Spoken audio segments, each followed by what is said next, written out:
waxoon naa la ca maam si da koy donn waaye wax naa la maam Yusufa Gueye mi defoon juróom-ñaari at ci géej gi génnaale jabaru junne maam Yusufa Gueye sëtam bii di soxna Nafi Gueye doon na lépp ci moom wàllu faj wàllu ñaan boo ko làmbee doo xool keneen fajkat yi xam nañu ko ñaankat yi xam nañ ko ndax fii ku wéet xam sa bopp soxna Nafi Gueye dangaa toog at yu bëri amoo doom ay na ci lool soxna Nafi Gueye rab def laa sonal soxna Nafi Gueye li mu mën ci wàllu faj bu ma ko doon lim fii la ñuy fanaan yow woo ko ci numéro téléphone bii bu la seetalee nag nga dégg daali di 77 090 61 07 mën nga ko woo appel normal mën nga ko woo appel WhatsApp.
dimbali ñu ci loolu dimbali ñu ci loolu dimbali ñu ci loolu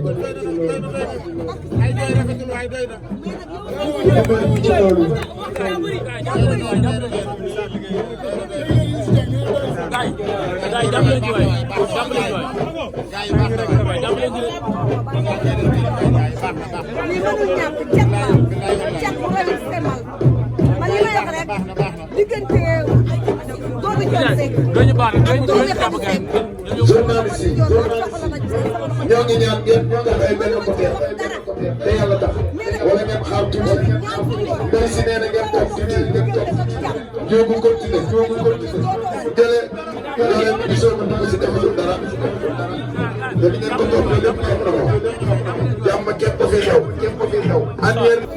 loolu nag moom moo ko def di ñoom di ko gërëm di gërëm ay mbokkam tonton Ousmane ngi toog bu ko limee lim na Dior Seck lim na ma benn lim na Mor Dior Seck ma ci Amérique lim na Assane Ndiaye lim na Khadim Lam lim na Talla Seck lim na Kéba ainsi de suite bu limee jum bu lim waaye mbay si nee na dañuy toftal magam ju baax kii di soxna Ajaratu Aram Seck mbay si nee na yaayam xaritam di ñaan yàlla dund moom it ba koy dundee doon ndeysaan ndax moo jiitu ca kër ga yaayam ñëw fekk ko fa te njaboot gi kenn du leen a xaj lépp benn moo jiitu ca kër ga jàppale papa mu ñëw papa daj lu ne dañ doon xëy di sóor 8 kilo wala lu góor te ñoom ñii seen loxo du ñu dund sa moom mii tey bu yaayam ñëwul mu dunda ak moom leneen kon lii du am tey kon yàlla na yàlla guddal seen fan ñu ànd ak seen papa ci ngor ba tey njaboot gi doon seen première dëkkam bay si nee na première dëkkam di Ndeye Amy Ndiaye mi nga xamante ni ba muy bëgg doom am yéene di ko ko tuddee première doomam Ndeye Amy doomam la ko tuddee kon nag te Ndeye Amy xam na ni fonk na yaayam ji rek waaye Aram Seck nii moo ko jur tey li tax mu war a sant yàlla mënoon na am Ndeye Amy te du am beneen kon yàlla jërëjëf jërëjëf kadi ñi na moom tur bi mbay jërëjëf ah père kaay c'est bon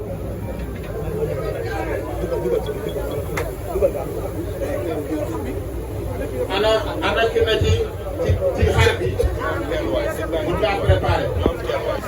da ngeen déglu waay ñi ngi tudd gars yi nañu teewlu tudd mi waaw ñu jërëjëf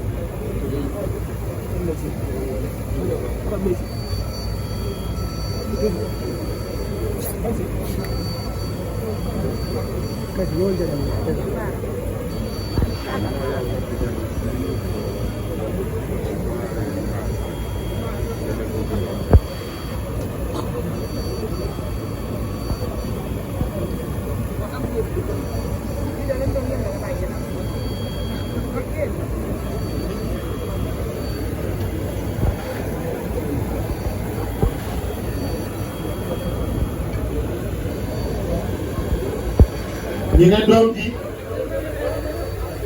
tuddee nañ ko soxna Xadi Seck njiin may si delloo na mbàkk ca ndaala waaye Njaay ku Mante Diop la Njaay Mante Diop ci rëy rëy jërëjëf ku Mante Diop la Njaay may si dugal na nit bu réere jël na doom ji tuddee ko yaayam ju baax di Adja Xadi Seck njiin may si nee na day gërëm yàlla bu baax a baax waaye Kumba am ta taaw moo njëkk a dugal